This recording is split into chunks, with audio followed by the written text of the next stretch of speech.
Hey all, it's Charlie here, and today I am joined by the Sydney-based singer-songwriter and multi-instrumentalist. It is Maia Jelavic. How are you doing today? Hello, I'm so good. Thank you for having me. How are you? Absolutely. I am doing great, and I'm so excited to chat about your latest single, Spanish Moss, is out everywhere now. Can you tell us about this track? Yeah. So it's the second song off my upcoming debut album, and it's been a really long time coming with these releases. So I'm really excited. Um, and the song is probably the first piano song I wrote. So it's relatively newer, I guess, to the other tracks on the album. And I definitely felt like a shift in my writing when I wrote this one, and yeah, I'm really proud of it. Yeah, it is such a beautiful track. I really love piano tracks. I used to play piano a lot, so it's such a thing that's so close to my heart. And this track, it's so rich and deep lyrically. You've got the gorgeous piano. What was the writing process of this song like? So it was very, I guess, time and place oriented. I like from a very specific memory. Uh, I guess memory, like it was a thing that happened, and then I wrote the song shortly after, and it was yeah, just about this place I visited around like Lane Cove area in Sydney. Um, Went to a park that I hadn't been to before and found this massive big tree by the water, and it was just like covered in this Spanish moss, like so much, just everywhere, like on the ground of the tree. And it's like quite a stunning plant, and its existence is quite miraculous because it's airborne. So it kind of just spawns if the conditions are right. Um, so yeah, the idea from the song came from that afternoon because it just felt like a very special place. And the sun was going down, and there were all these like endangered flying foxes coming out of their habitat and like flying over. I was with my partner, flying over us like into the city, like hundreds and hundreds and hundreds. And yeah, it was just one of those really special moments. And then I kept noticing Spanish moss everywhere I was going. And I don't know if it's like it was always there and I just started paying attention, or maybe it was more humid last year. Um, but oh, that's my dog. Um, Bibi. Um, she's a little rat bag. But yeah, just kind of that feeling that you can't really describe, which I feel like you get from listening to songs as well as writing songs. It's that kind of place in the air that's quite indescribable. That's kind of what the song's about. Yeah, like those experiences where it's like you need to pinch yourself to be like, am I actually seeing this? It's like such like a painting sort of thing. You know, when you're like you step into like a painting or a film scene and it's just like, whoa.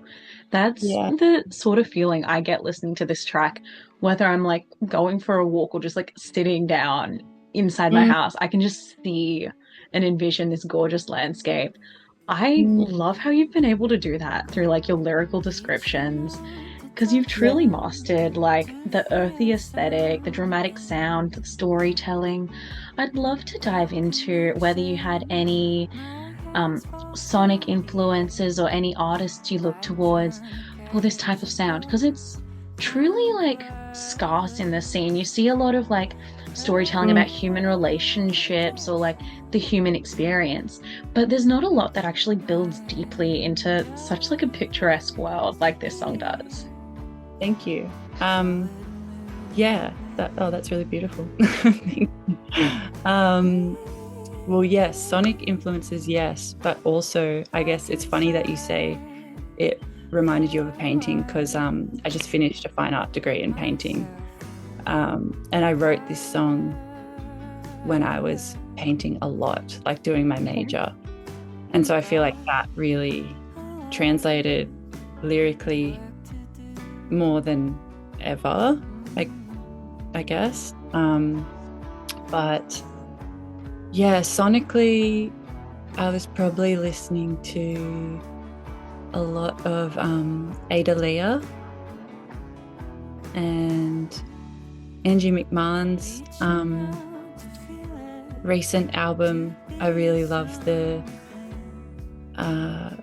sounds, like the production in that, and the space in that. And also when I was writing this, actually heavily listening to Nick Cave and Leonard Cohen. Yeah, this song and one of the singles I'm releasing soon, I feel like is came out of that that chapter of listening. I was very influenced by them as well. Yeah, and then my producer Charlie, another Charlie. Yeah, we kind of co-produced the record together, but some of the songs, like we did the skeleton together, like we played everything, the two of us, and some of them I had arrangements for and some of them I didn't. And so Charlie really took this one to another place, and I was just thrilled when I heard it back for the first time. I was like, this is sick. Yeah, I can really see a lot of those like poetic lyrical influences in this track. Because as I said, it's so deep. There's so many feelings in the lyrics, even though like on the surface you can just read them and it's like poetic. But then when you listen to it, it's very transportative. At least that's how it feels to me. I love it. Yeah, thank you. I'm really happy to hear. Yeah, that's what you want from listeners. Yeah. And it's also like such an interesting thing how music resonates with other people. Like, as you said, the period you wrote it through, you were doing a lot of painting and a lot of study of art. I had no idea. But listening to it, it feels like so multi-layered, so like such like a piece of art. So it's just such like a coincidence how it settles on different people. Yeah, totally. Yeah, it was really cool that you made that kind of analogy, because that's exactly the space I was in, yeah, when I love that. Now, you've mentioned the record, the album a few times. You've got an upcoming debut album that is massive and also terrifying. How does it feel to be releasing your own debut album soon? Yeah, it's a bit of a roller coaster, a bit of an emotional roller coaster. Yeah, I've been playing for a long time around Sydney, probably around 10 years. And I've been in a lot of different projects, a lot of different bands. I was playing under like a moniker for a while, Maia Marsh. And yeah, I took some time off to finish my degree and decided to kind of come back full circle and just, be me and release as me, which has, having played and collaborated with people for a long time, it's easy to forget that I kind of am starting again right now, which is interesting and overwhelming. I'm completely independent, so it's like a lot of admin, and I'm really excited, and it's like I'm stoked that the ball is rolling and that the songs are dropping now. And like I basically wanted to wait till the grad show was over at the end of last year before I started doing this, because I wanted to put as much energy into it as I could. And this year especially, it seems like so many Australian songwriters are putting out... Computer's dinging. I don't know how to turn it off without muting you. That's okay, no stress.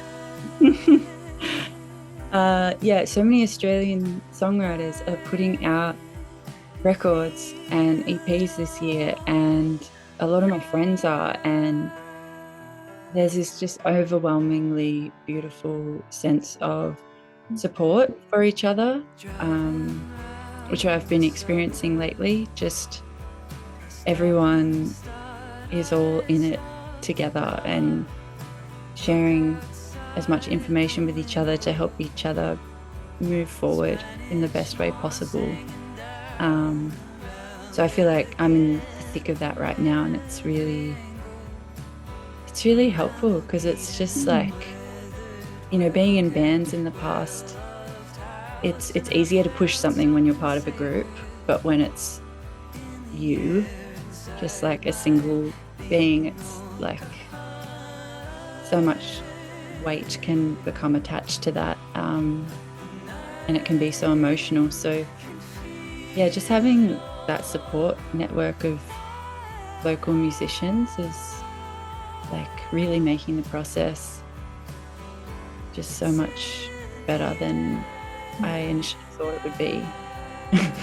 Yeah, no, I totally get that. Like, there's your local scene can really lift you up and help you through a lot of these things. Like, as an indie artist, as you're starting off by yourself, doing it all for yourself, really, there's so many people now who are taking that leap because in this economy, it is insane for the music industry. And I know at least up here in the Meanj in Brisbane scene, you look around and you see so many local indie artists supporting each other, uplifting each other, helping them through everything. And as a fan of the music, it's so heartwarming to see all these artists band together really to help each other through everything that's happening in the scene right now. Yeah, yeah, it's so nice. Love community. Yeah. Yeah, I love it. And I wanted to ask then, with now writing for your own personal project under your own name, there's, as you said, there's a level of of more like vulnerability because it's for yourself, your real, like authentic self you want to portray. How is that different then when you're approaching writing music for yourself? Are you feeling like it's more vulnerable, more emotional, more scary, or is it more like do you feel more powerful and uplifting actually writing for yourself this time? Yeah, yeah, I definitely feel that I have just a stronger sense of self and who I am, and that's part of just being able to give it a go properly, you know. I guess like I have had bands where I've written the songs and been the front person there. But yeah, I guess you can hide behind that. And I've had like solo recordings and stuff that have never made it to the light of day in the past, and that's a lot of that has had to do with just being young and not knowing how to take control of like production and things like that. Yeah, I feel like I maybe in the past, which I think everyone goes through when you're really young and you're like navigating this process of recording. Yeah, it takes a while to find your voice and find out what you want and who you want to work with and how you want it to sound. And I think I have that now. And I feel more confident as an instrumentalist because I spent a few years on like taking time to do that, like become a better musician and like learning how to support other songwriters in like playing guitar for them or bass for them, and yeah, it really gave me the tools to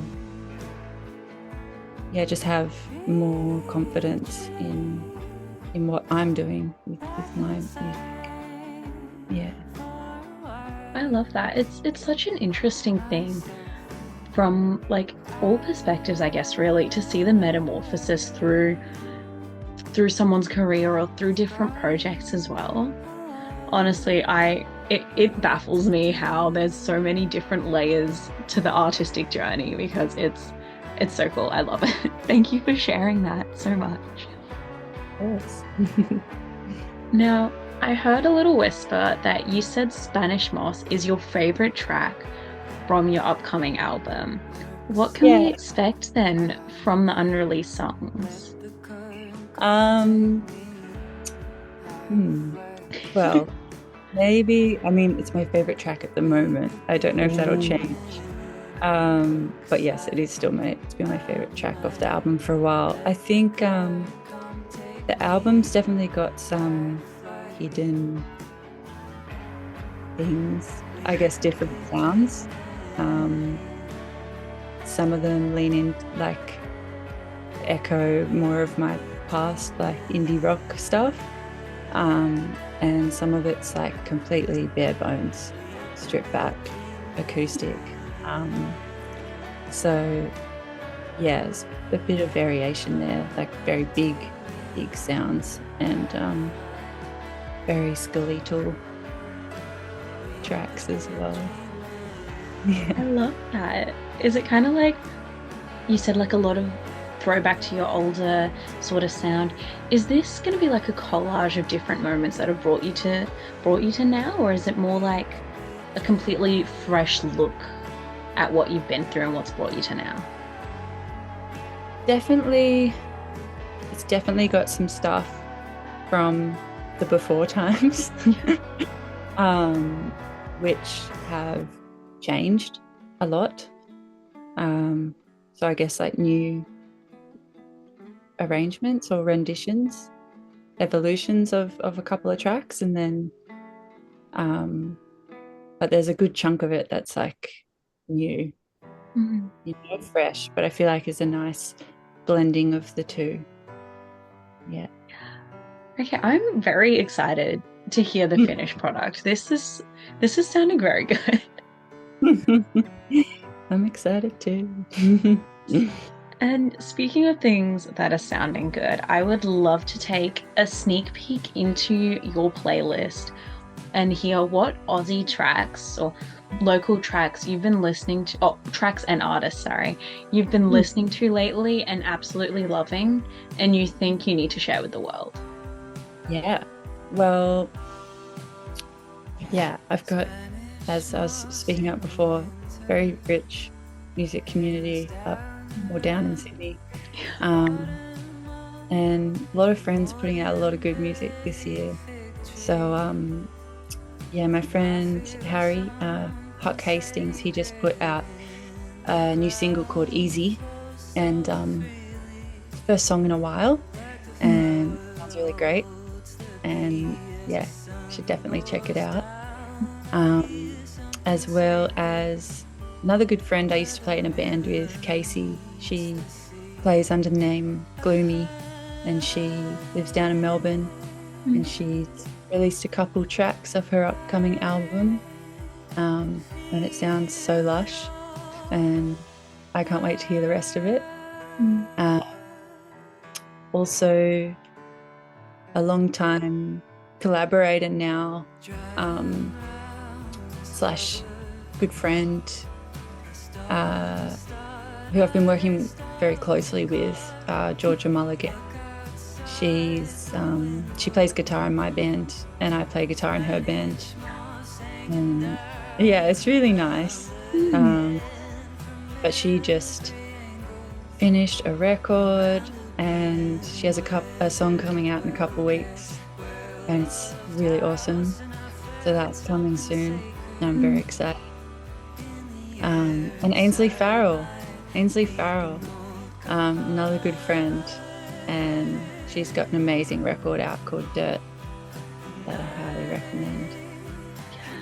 Thank you for sharing these. I'm so excited to sit down and give these all a listen. Yeah. Yeah. There's so It, much. There's so much more. yeah. There's so many good songwriters in Australia. Yeah. Yeah, it's such a thing I see online. People are always like, oh, all these international artists released good music last year, so there's not going to be any good music coming out this year. And I'm like, go take a walk around your community, go out to a local gig, because there is some amazing Australian stuff, especially like indie level music Mm, that's coming out that is honestly better than half of what's charting from the international artists right now. yes. Yeah, fully. Totally. Yeah. It's so good. Again, thank you so much for sharing those and thank you for making the time to chat today. Well, thank you so much for having me. It's been Yes. absolutely. Honestly, Spanish Moss has been on repeat in my head. As soon as I hear the piano at the start, I'm just like, yes, I love it. Thanks for making amazing music, and I'm keen to hear the rest of the album. Thank you so much. That warms my heart to hear that. And yeah, it's been so nice chatting.